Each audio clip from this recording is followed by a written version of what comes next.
Amb l'Estany de Banyoles com a decorat de fons, aquest dilluns s'ha presentat la 25a mitja Marató del Pla de l'Estany, que se celebrarà el proper 31 de març amb nova imatge gràfica i recorregut renovat. La prova, que ha passat de principis a finals de març per no coincidir amb la Marató de Barcelona, manté, segons els organitzadors, la mateixa essència amb la que es va posar en marxa a mitjans dels 90, a ser una mitja molt pensada pel corredor. En aquesta 25a edició, a més, s'estrena un nou logotip que anirà impresa a la medalla que rebrà cada corredor. Actualment hi ha més de 410 inscrits, xifra que ja supera l'edició de l'any passat i que s'espera que segueixi augmentant. La mitja, doncs, els primers anys era de les úniques que hi havia a Catalunya i al llarg del temps se n'han creat moltíssimes més i això ha afectat a la participació. Crec que l'any passat va ser la mitja que hi va haver menys participació amb 200 i pico inscrits. Aquest any, a hores d'ara, quan falten 15 dies, ja hi ha més de 400 inscrits. Des de l'organització s'ha volgut donar més protagonisme a l'estany i és per això que s'hi faran dues voltes senceres, una en cada sentit, quan fins ara només se'n feia una.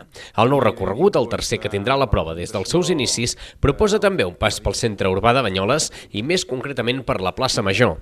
Per donar més velocitat a la cursa, s'ha reduït també a la meitat el desnivell acumulat, de 160 a 80 metres. Sí que havíem tingut una mica de demanda de que la part de Camós, sobretot, era una mica d'orilla, i als corredors se'ls hi feia una mica feixuc i hem mirat d'estalviar-los aquesta part i intentar donar protagonisme sobretot a l'estany que està compartit per Banyoles i Porqueres i d'alguna manera que quedés tot més concentrat i que també per l'espectador fos més visual, perquè possiblement hi ha més punts on els que venen a veure-ho tindran l'opció de veure el company o la companya corrents o familiar i d'aquesta manera ho concentràvem tot més aquí entre Porqueres i Banyoles. Perquè s'hagi fixat un objectiu de marca personal, l'organització posa a disposició dels corredors 4 llebres amb ritmes diferents. A banda de premiar, com es feia fins ara, els 5 primers participants absoluts i els 3 de la comarca, obtindran un reconeixement als 3 primers de cada categoria d'edat.